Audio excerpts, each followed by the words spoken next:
Everyone, मैं doctor Swati Sharma English सूत्रा में आप सभी का स्वागत करती हूँ। कैसे हैं आप सभी? और आज मैं आप लोगों को ऐसे ही आप लोगों से बात करने के लिए आई थी कि पहली बात तो कुछ हम लोग चीज़ें डिस्कस करते हैं कि क्या आप लोगों को पढ़ाई का कैसे करना चाहिए। और जैसे कि अब अपकमिंग वैकेंसी जो ये अपकमिंग नहीं जो वैकेंसी आई हुई है उसके लिए आपको क्या तैयारी कैसे करनी चाहिए। सबसे पहले तो मैं आप लोगों को ये बताना चाहूँगी कि आप लोग जो अपना तैयारी कर रहे हैं, एक कुछ चीज़ें जो हैं वो आप लोग अपना वही मतलब मेरे कहने से या आपको भी अगर ठीक लगता हो तो ज़रूर फॉलो करें कि देखिए सक्सेस का सीक्रेट जो होता है ना वो हर एक का अलग अलग होता है। तो अगर अगर कोई 18 घंटे पढ़कर किसी ने एग्ज़ाम निकाला है तो ज़रूरी नहीं है कि दूसरा भी 18 घंटे पढ़कर ही निकाले।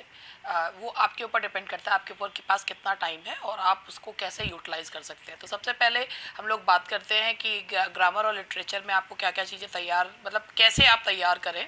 तो मैं आप लोगों को सबसे पहले ग्रामर के बारे में बताऊंगी। ग्रामर बहुत इंपॉर्टेंट है, उसको बिल्कुल भी आप लोग लाइटली मत लीजिए। और ग्रामर में जो बेसिकली जो मेन चैप्टर्स आपको तैयार करने हैं वो पार्ट्स ऑफ स्पीच, ट्रांसफॉर्मेशन और पार्ट्स ऑफ स्पीच को आइडेंटिफाई करना, ट्रांसफॉर्मेशन है, active passive direct indirect punctuation और टेंसेस, ये वाले पार्ट्स बहुत अच्छे से करिए। और अपना जो है आप सब पहली वोकैब पे बहुत काम कीजिए।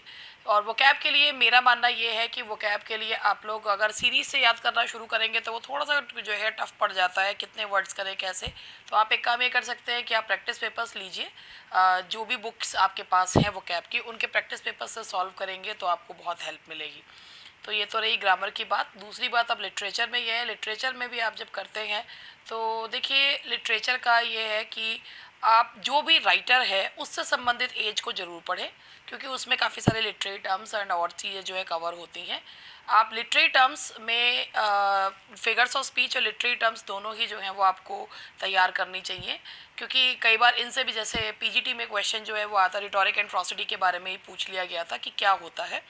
तो सिर्फ राइटर्स के, और आप एक चीज़ है राइटर्स में से कभी भी लाइंस पे बहुत ज़्यादा फोकस मत कीजिएगा, बस देख लीजिए जो उनके कोट्स होते हैं और उससे जो संबंधित क्वेश्चंस होते हैं वो तो वो वाले पूछे जाते हैं, जो उनके कॉन्सेप्ट बेस्ड क्वेश्चंस होते हैं वो पूछे जाते हैं। अब अगर आप शेक्सपियर को ही लेके सोचें और अब आप 37 के उनके प्लेस 37 आप प्लेस एक एक उठा के पढ़ने लगे तो इतना टाइम किसी के पास नहीं होता। आप बेसिकली जो भी पढ़ें उस कॉन्सेप्ट को क्लियर करके पढ़ें। और आप प्ले पढ़ रहे हैं तो उसकी समरी पढ़िए, कैरेक्टर्स को अच्छे अलग से लिखिए। कोट्स इतनी ज़्यादा मतलब कोट्स को करना चाहिए, तैयार करना चाहिए, मगर आप खुद भी ये सोचिए कि आप कितनी कोट्स तैयार कर सकते हैं। तो अगर आपके कॉन्सेप्ट बेस्ड क्वेश्चंस ठीक हैं, अब आप लोग पिछले साल के पेपर्स उठा के देखेंगे तो कॉन्सेप्ट बेस्ड क्वेश्चंस है कि ये वाला जो प्ले है वो कौन सा जॉनरा में आता है, भाई कॉमेडी ऑफ मैनर्स है या जो है वो फार्स है या क्या है। तो ये बेसिकली ये सारी चीज़ें आप लोगों को इसमें तैयार करनी चाहिए। तो जो भी राइटर आप पढ़ें उस राइटर का उनका जो हिस्टोरिकल बैकग्राउंड है वो ज़रूर पढ़ें। जितने भी जो वर्क्स हैं उन वर्क्स के बारे में आपको पता ज़रूर होना चाहिए, मगर इन डेप्थ डिटेल एक एक चीज़ की एक्ट और सीन की पूरा पूरा वो पढ़ना वो that is not at all possible. तो आप उनके समरीज ज़रूर ध्यान से पढ़िए। क्वेश्चंस जितने ज़्यादा से ज़्यादा सॉल्व कर सकते हैं आप क्वेश्चन सॉल्व कीजिए, वो बहुत बेटर रहेगा, क्योंकि तैयारी जो होती है वो सही दिशा में होनी चाहिए। बहुत लोग आपको भटकाने वाले मिलेंगे कि अब इस समय अगर आप ये सोचें कि हम बहुत मोटी मोटी किताबें जो हैं वो हिस्ट्री ऑफ इंग्लिश लिटरेचर की, भाई जिन्होंने पहले से पढ़ रखी है उनके लिए बहुत है। कई बार तो चीज़ें समझ में ही नहीं आती, दिमाग घूम जाता है। तो अपना जो भी आप कॉन्सेप्ट रखेंगे वो मेरा मानना ये है कॉन्सेप्ट बेस्ड क्वेश्चंस बहुत सारे सॉल्व कीजिए, हिस्टोरिकल बैकग्राउंड देखिए ज़रूर, मगर आलतू फालतू की चीज़ें जो हैं उसमें से छोड़ दीजिए। तो ये आपके लिए बेटर रहेगा। क्वेश्चंस बहुत सॉल्व कीजिए, जितने भी आप राइटर पढ़ते हैं उसके कम से कम 200-300 क्वेश्चंस जो हैं, 300-400-500 जितने क्वेश्चंस हो सकें वो सॉल्व कीजिए। प्रीवियस ईयर पेपर सॉल्व करिए। प्रीवियस ईयर पेपर सारे सॉल्व करने बहुत ज़रूरी होते हैं, क्योंकि उससे एक जो कई बार क्वेश्चन रिपीट भी होते हैं, इसलिए आप प्रीवियस ईयर पेपर्स ज़रूर कीजिए। तो ये तो हुई बात अब आप लोगों की कि पढ़ाई क्या करें कैसे करें। अब बुक्स के बारे में भी आप लोगों को मैं बताऊंगी कि अभी नेक्स्ट उसमें बताऊंगी बुक्स कौन कौन सी आप लोग जो हैं मार्केट में अवेलेबल है जो आप लोगों के लिए अच्छी हैं, आप लोग ले सकते हैं। अब दूसरी बात रही कि मैं एक चीज़ आप लोगों से ये कहना चाहूँगी कि मन के हारे हार है, मन के जीते जीते। हमारा जो ये आप लोगों ने ये तो सुना ही होगा। एक बार मुझे बहुत पहले किसी ने ये चीज़ ये कही थी कि एवरीथिंग लाइज हियर, कि हर कुछ सब कुछ जो है ना वो हमारे यहाँ पर रहता है। तो अगर हम अपने आप को जो है ये मान लेते हैं कि हम कमज़ोर हैं, हमारे बस की कुछ नहीं है, हमारा कुछ नहीं होना, एक सेल्फ एनालिसिस ये कीजिएगा। जितना दूसरे किसी को उल्टा सीधा बोलते हैं, हम सबसे ज़्यादा क्रिटिसिज्म अपना खुद का हम ही करते हैं। कितने मेरे ख्याल से 2 या 3% लोग होते होंगे जो अपने आप को जो है किसी लायक समझते हैं, जो मतलब मैं उनको कह रही हूँ जो अभी तक सक्सेसफुल नहीं हुए हैं। बाकी लोग तो अपने आप को, जो दूसरे ने बोल दिया, अपने आप को उसी फ्रेम में रखकर सोचने लग जाते हैं। मेरे से ये बात तब कही थी, एक बार मुझे ये एक बात एक डॉक्टर ने कही थी, और उन्होंने ये कहा था कि एवरीथिंग लाइज हेयर, कि तुम जैसा सोच रही हो तुम्हारी बॉडी बिल्कुल वैसे ही रिएक्ट करेगी हर सिचुएशन में। अगर तुम खुद को जो है ये सोचती हो कि यू आर बैरन, तो वो तुम्हारी बॉडी तुमको वही चीज़ जो है वो देगी। तो और वही चीज़ मैं कहती हूँ, एवरीथिंग लाइज हेयर। हम जैसा अपने बारे में सोचते हैं, अपने आप को जैसा भ्रमित करना चाहते हैं, वो हम हो जाते हैं। अब ये हमारे ऊपर है कि हम खुद की इमेज क्या बनाते हैं।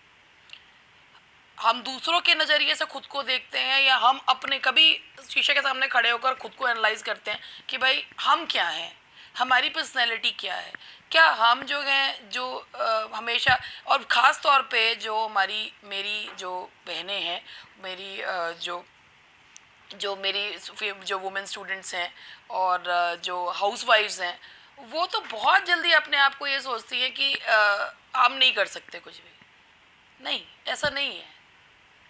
अब बहुत ताकत होती है हमारे अंदर, बहुत कुछ करने की क्षमता होती है, मगर वो क्षमता दूसरे आंकते हैं, वो क्षमता बताने वाले दूसरे होते हैं। तो आप में तो बहुत क्षमता, मतलब अपार संभावनाएं हैं कुछ भी करने की, और उन अपार संभावनाओं को केवल आपको ना मैनेज करना है, और अपने आप को एक कॉन्फिडेंस देना है, yes we can and we will. हम कर सकते हैं और करेंगे। बहुत से आपके सामने आपको एग्जाम्पल्स मिल जाएंगे, और वो लोग हैं जिन्हें केवल जो है एक छोटा सा सहारा मिला, जिस दिन खुद को सामने देखकर ये कहेंगे नहीं, हमारे अंदर बहुत पोटेंशियल है and we can do it. हमें दूसरों के हिसाब से, अगर किसी ने आपको ये कह दिया आप बेवकूफ़ हैं, तो आप खुद को बेवकूफ़ सबसे पहले समझना शुरू कर देते हैं। तो प्रूव करना है दूसरों के लिए नहीं, खुद के लिए। Yes we have some identity अगर यहाँ है, क्योंकि होता है सोसाइटी, मतलब लोग जब तक कोई सक्सेसफुल नहीं होता तब तक उसके पीछे पड़े रहते, इतने एग्जाम्स दे दिए आज तक तो तुम्हारा कुछ हुआ नहीं, पता नहीं क्या, पैसे ही बर्बाद करते रहते हो। जिस दिन सक्सेसफुल हो जाते हैं, हमें तो पहले से ही पता था तुम्हारा हो जाएगा। तो दूसरों को प्रूव नहीं करना है, शीशे में देखकर खुद को एनालाइज करना है कि क्या हम वाकई में जो दूसरे लोग कहते हैं वो हैं, या जो हम अपने बारे में सोचते हैं वो हैं। तो हमारा दिमाग बहुत पावरफुल है, खेलता है हमारे साथ, और पेशेंस की बहुत ज़्यादा ज़रूरत होती है। बेसिकली पेशेंस जो होता है, मेरा मानना ये है कि कई बार बहुत सारी चीज़ों में पेशेंस जो होता है वो भी हम लोगों को रखना ज़रूरी होता है। तो पेशेंस जो होता है वो पेशेंस रखिए केवल किस चीज़ में, कि जब कोई आप चीज़ पढ़ें तो उसे पेशेंटली पढ़ें, जब कोई क्वेश्चन सॉल्व करें तो पेशेंटली करें। पेशेंस उसमें नहीं करती कि चल इस बार नहीं हुआ तो अगली बार सही, अगली बार नहीं हुआ ना, पेशेंस इस मामले में नहीं। पेशेंस केवल अपनी पढ़ाई को देखते हुए, अपने क्वेश्चन सॉल्व करते हुए उसमें, लेकिन बाकी चीज़ों में पेशेंस नहीं। अब वो तो यह है कि अब की बार करना है तो करना ही है, कैसे भी करके करना ही है, और आप कर सकते हैं, अपार संभावनाएं हैं आपके अंदर। Thank you very much. ये एक छोटा सा सेशन था आपके साथ, ऐसे ही बीच बीच में आती रहूँगी आपसे बात करने के लिए, भी पढ़ाती तो रहूँगी, बीच बीच में आती भी रहूँगी। Thank you very much, bye bye.